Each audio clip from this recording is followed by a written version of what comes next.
Now we're in the big shed where the cav is, the camping car, the library, motorbikes over there now,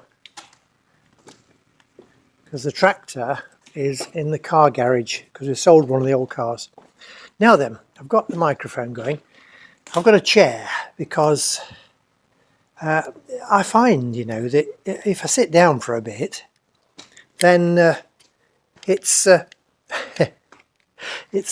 can do a bit more. You can sit, have a breather, and then work out what you're going to do next, and then you've got some more energy. You see, right? The other day I went a bit mad with the mower. I've had this mower nearly 20 years. I was thinking the other day, when did I buy it?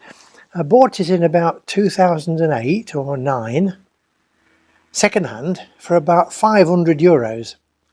It was pretty smart then.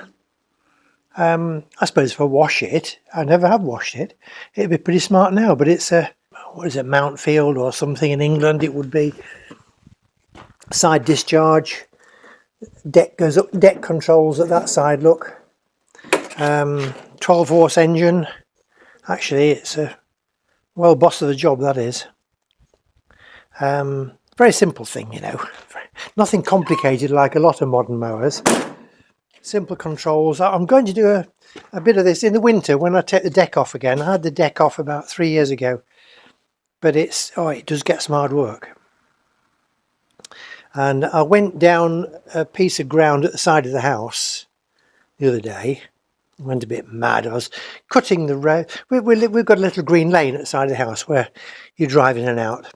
And a bit further down, there's a lot of acacia trees and bamboo grown up. So I whizzed down there, went a bit mad, because the mower will cope with that.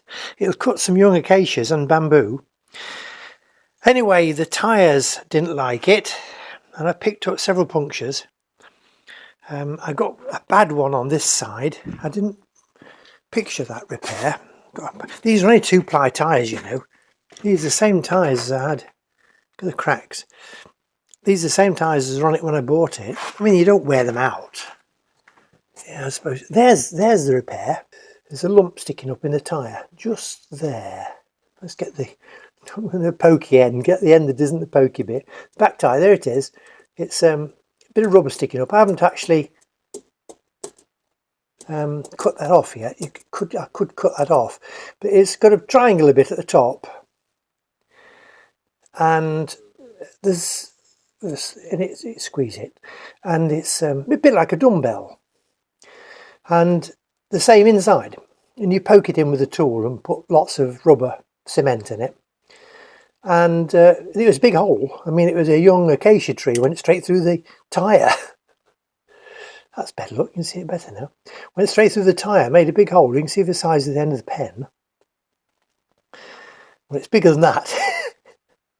Anyway, I've got these things. I'll show you the kit. I've had a lot of tyre repair stuff in stock because going to the tyre shop and having a tyre repaired it costs a fortune. And you don't have to if you know what you're doing. Right, there's the back tyre. Run these quite hard. So when I came the other day, front one had got a puncture, this side. So I jacked him up and had a look at it.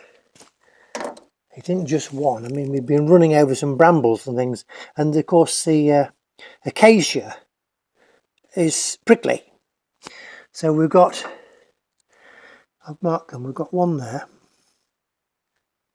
You can see there's actually a sprig of acacia in there. I've marked it. There's a bigger sprig there, it's like a big rose thorn. You can see it just there, like a big rose thorn just there. I haven't taken them out yet. I'm not sure, there's a crushed beetle there. There's a bigger one somewhere. There we are, a humongous one, look at that. No, that isn't it, it's here. There it is, can we get it in focus? So that's a big, it's a thorn off an acacia branch. So when I take those out, it'll get, the tyre's still blown up. Oh, it isn't, no, it's gone down. When I take those out, of course the air will all come out. They've got to be dealt with because it won't hold air with those. There's 1, 2, 3 all leaking merrily, so we're going to fix them. Now, it's easy to do. I'll show you what I've got here. This is my tyre repair kit thing that I've got in here. Put you down a second, we'll open this up. Tip top. Now this is where the those dumbbell things came out of. I've used them all by the look of things. So all I've got left in here. Oh, hang on. There we are. You can see they're in here. There's the tool. There's the tool to put them in with. You poke that through. It says special cement, and they're here. Yeah, they are rubber dumbbells. I've used 2. There's 3 left. You see. So they go in the tyre, and the wide bit at the bottom there is inside the hole, and there's a bit I showed you poking out the top, and then there's a knife in here to cut them off level. You do need to cut them off because make it leak again, so you need to cut it off level. Chalk, very important. Oh, silver line repair kit. Now these are stuff I bought online. I've had them in stock here quite a while. You need to be prepared, you know. Right, there's these sticky stringy things. I'm not going to get hold of my fingers. You can see them, they're wrapped in cellophane and they're all gooey. I've had 1 out of there, I think, maybe even 2, look, 1 each side. There's some patches to go inside your tyre if you need to make a permanent repair, because if the repair is over a certain size, you need to repair it permanently. Take the tyre off and put a patch, just like you'd be putting a patch on an inner tube, but you actually vulcanise a patch on the inside of the tyre. Tubeless tyres, of course. There's some more of these gummy things, there's some more of these patches. There's a new pressure gauge in there, look. There's a bigger tool for putting these things in. It's got a that's it. You see it opens up at the end, look. You see it focusing on it. So you put the thing in there and actually drag it out, and that thing opens up and leaves the gummy thing inside the tyre. Half in, half out. I'll show you a picture. There's a reamer. See a reamer for if the hole isn't very big, and reaming a hole in the tyre. And there's some rubber cement when you're doing vulcanising patches. And this thing shows you how to do it, look. You've got the reamer in. This is a garden tyre, look. And you put your icky sticky thing through the hole in the tool. Not focusing very well, there we are. And you shove it in the hole because it's got really gooey, rubbery, cementy stuff in it. And you twizzle it round in the hole, you see, and then you drag it out. Saves taking the tyre off. So I need to find a pair of pliers, so we'll go and do that, then we'll start again. Right, okay, we've got some volume. Yes, I've got my Acacia speaker attached to me. I've got my garden kneeler. Oh gosh, that's better. Now then, can you see my Acacia thing attached here? Now, that one isn't very big. I don't think that's a great problem, and this stuff, the tyres have got some of this stuff in it. There's it called gloop, or this one's slime, and it goes inside the tyre, and if little holes like that one, it does block it up. It blocks it up. Now there's one here, that's not very, slime would cope with that. This one though, oh, don't know, it doesn't look too bad. Prodder. Go and get a prodder. Toolkit. A prodder. It doesn't help. Take it on the cable. Right. Little proddery thing. You can buy these in a kit, you know, probe things, what I call them. Right, there it is. Well, that doesn't look very big either. No, I think we're not going to do any major repairs on that. That's just a squashed insect. They're only tiny, they don't go very far, but these things are only 2-ply, you know. 2-ply tyres are like, inside here is like 2 layers of cotton off my shirt, a little bit thicker than that, impregnated with rubber, and then laid on a machine when they're making the tyre. One goes one way, cross ply, one goes diagonal, one goes the other way. And so there you've got 2 plies inside. When you've got a steel belted radial tyre, like most car tyres are nowadays, and the belt goes down all the way around like that, you've still got plies underneath that belt forming the carcass of the tyre.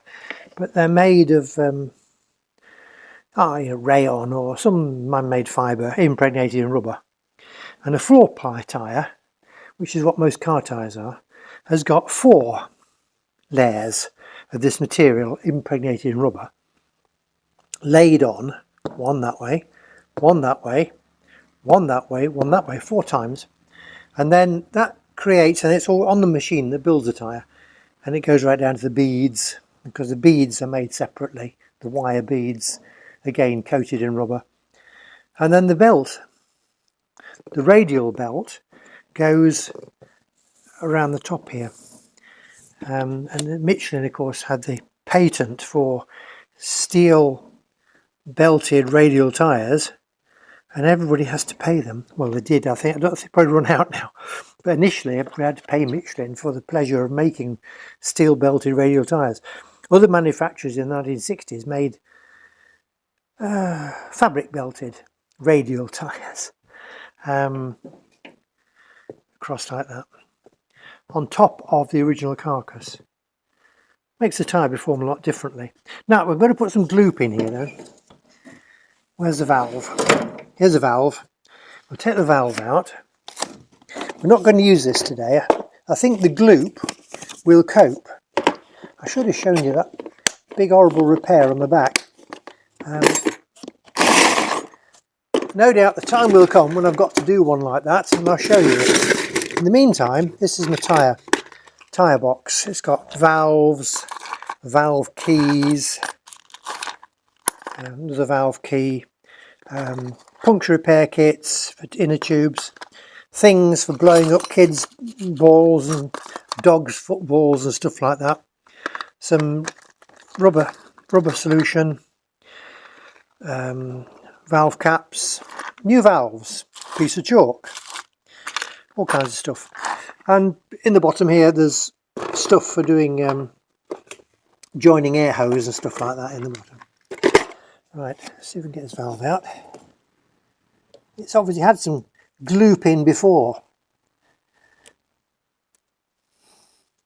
There isn't much left in this bottle, but it will do. Bit of air, a little bit of green in there. The thing needs to be, tyre wants to be down at the bottom, so this stuff runs in. Not sure how much there is left of this. Goes over, that's a bit easier. It's a tight fit because you don't want the gloop running out. It's got little bits, this liquid's got little bits of stuff in it.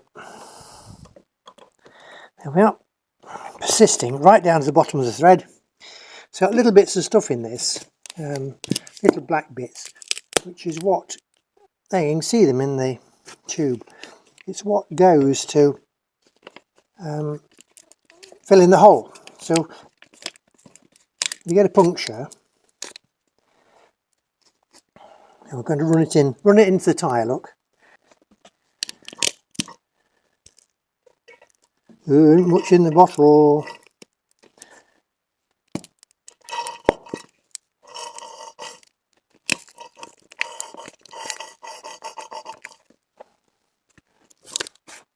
I'd get some more. It is a good job to have this stuff in stock. I get it from Amazon. The local cycle shop in Bourgois sells it. It's on the shelf. For a tyre this size, you'd want probably a quarter of this. I think all the tyres on this machine have got this stuff in somewhere or other. From previous punctures, because as you're going down the garden you pick up thorns, and with a garden full of acacia trees you pick up a lot of thorns. That's all that's going to go in there. It's empty. Right, so we'll pop the valve back in. Yeah, there's a little seal in there. If you push that, the air pushes that down and blows in, and as it shuts up, then that seal can be gummed up, and so it'll let air out. We'll try this one, see how it goes, because it's got, I must admit, this stuff doesn't do your tyre valves a lot of good. They soon get gummed up. And try not to get it in your airline when you're blowing the tyres up. We'll do that in a minute. Well, spinning round, and then that rotates the stuff. It runs it round on the inside of your tyre.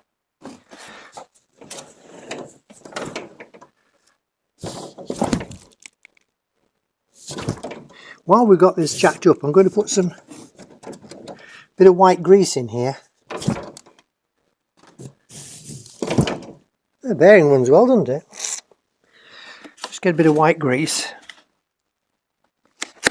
I'm going to switch off a minute while I put the compressor on.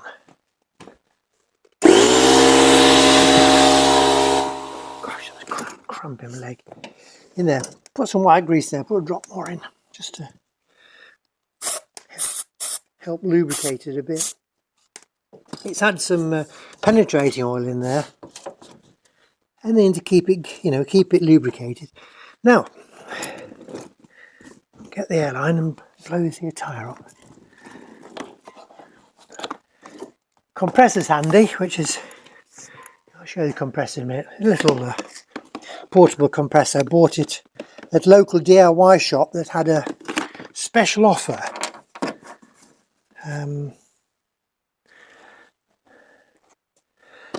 Christmas special offer of some sort it was. I'll just give that a bit of a wipe. I'll just wipe round the valve. When we put the airline on, then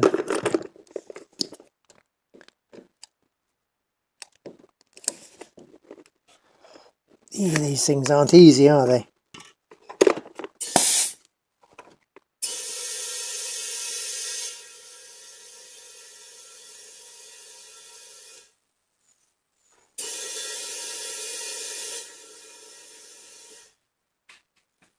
£15 in it. Right. Valve is leaking.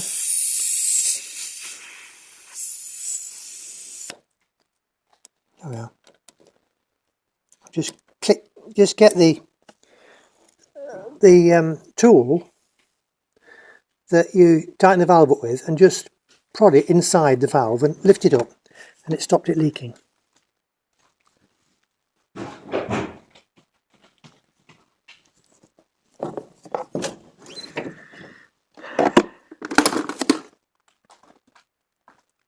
Now, where were the holes?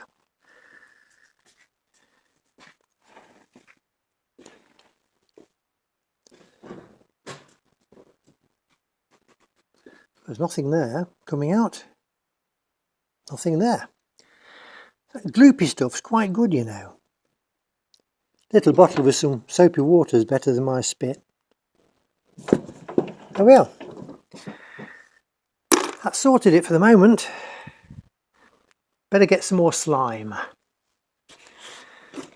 We'll just check the tyre pressures while we're at it.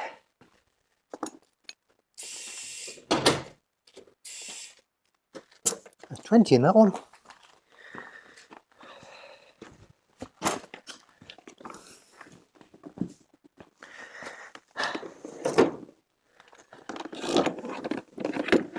$12.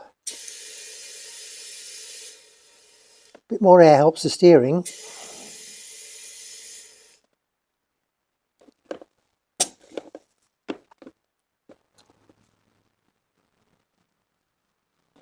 Put a dust cap on it. Keep the muck out. There we are. Dust cap on the other side.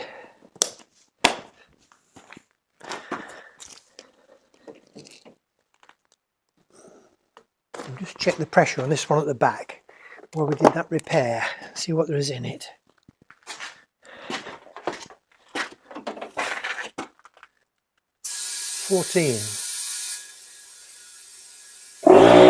It's a knobby little compressor. I'm sitting down again. So I'll put 20 in the back. It's 20 all round. I think the back tyres are normally run about 12 or something, flotation tyres. Right, knobby compressor. Cost just about €100, I think. Several years from a DIY shop. It's a handy thing. You can actually pick it up, carry it around. Look, got a carrying handle. It's not too heavy. Reasonable sized tank. It's been brilliant. I've got another one a bit bigger than this that you can't move around. It's over in the corner of the garage and it has some air lines running around the building, so I can use some air tools off it. But this one's very handy. I can take it from here down to the boat shed. You know, you can blow things out with it, suck things, and I've got one or two air tools. It's been a good little thing, this. Very good. There we are. So we'll pack all the tools away, put the jack away, and hopefully then that gloop or slime will fill those little holes up. Great. That's it for the moment. There we are. Thanks for being with us today. If you like our video, please give us a like, and of course it would help us an awful lot if you subscribe to the channel. It doesn't cost anything, just helps the channel to grow, and it shows the YouTube people that some folks anyway like what we're doing. So thanks for being with us today, and until next time, cheerio.